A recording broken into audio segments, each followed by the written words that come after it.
Chris, after that last start, you said to characterize it as frustration would be an understatement. Mm-hmm. So after bouncing back the way you did tonight, how would you characterize the feeling? Relieved, more than anything. I just think the extra time that we had, I was able to kind of just completely break down kind of what was going on. And I mean, when it came to like pitching itself, I didn't make many adjustments. It was just more so just I thought this is 100% all on me. I just thought me and Nido were just completely on the off. We weren't on the same page at all. So the more and more I fought, the worse and worse I did. So yeah, we just spent the last week just getting to know each other and just bettering the game. So like when we're in some crap, it's a lot easier to kind of compete out there. After that, it might have been the first double play, but I saw you specifically point to Nido, say great pitch there. Was that something? Do you remember that moment? Was that something that he called specifically? He had an unbelievable game. Again, it's a lot easier when he knows what I like to do in every count. And I really regret not doing it a couple weeks ago, but I just didn't know. Haven't really dealt with this kind of thing. So yeah, I made a key judgment error that lasted a couple weeks. So tonight was just early in the count we were on the same page, late in the count we're on the same page, and it was freeing. How much of your success and the discussion with Nido centered around early on establishing the fastball the way that you did tonight? Yeah, it's not even so much that. I just think I don't want to get too into it, but if you just look at breakdown of pitches over the last 7 years I've kind of had compared to this year, it was just completely backwards.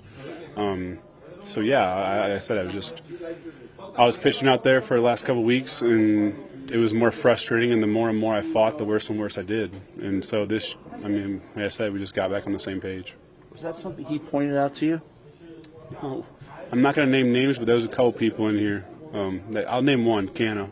Canna was like, he's seen me the most by far out of everybody, and it was more so just like, you're not pitching like yourself at all. So, so I just, like I said, just broke down everything. So just kind of like a drift towards that you weren't maybe even aware of while it was happening? Because earlier this year you were obviously having success. Yeah, I think throughout spring, it was basically me and McCann, and I was really comfortable with him. And then when he went down, I just thought over the last couple games we'll get on the same page, but it just never happened. But again, I totally blame myself, and honestly I apologize to Nido and Mazeika because I feel like that should have been such an obvious thing to do, but I just didn't do it. I just, like I said, the more and more I fought it, the more and more, or fought like another team kind of thing, and kind of the catcher, the worse I got. And I'm really thankful for kind of 2 off days to kind of just reset, just analyze what was going on and just reset. What did they say when you apologized to them? I think everyone was happy that the game wasn't 4 hours long. So, us too, actually. Yeah, I don't know how many shakes I averaged through the last 3 weeks, but I know it was a lot. So, tonight was just, like I said, it was just a lot more normal than what has happened the last couple weeks.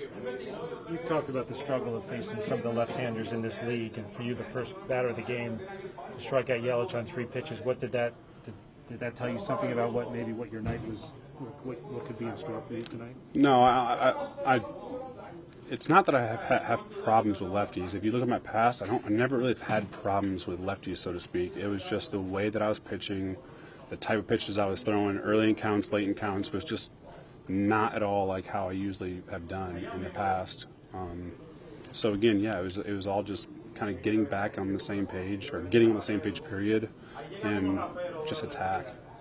And Buck has mentioned that maybe sometimes your last inning has sometimes been your strongest. Is that how you felt tonight, or in some of these other starts? Oh yeah, no doubt. Usually the longer I go, the better I'll get.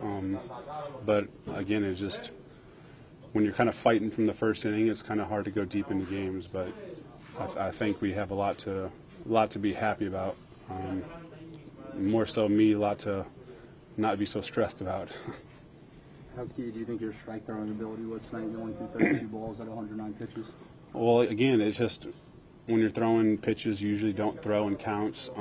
It's just not a comfortable feeling, and I guess before I didn't really know what was happening, to be honest with you, until again we just broke everything down. It was, hey, you're not getting ahead of any hitters, and then you're throwing into a whole bunch of lefties, and then it's turning and burning on you. So yeah, it was more so just, like I said, just getting on the same page and just being comfortable on the mound.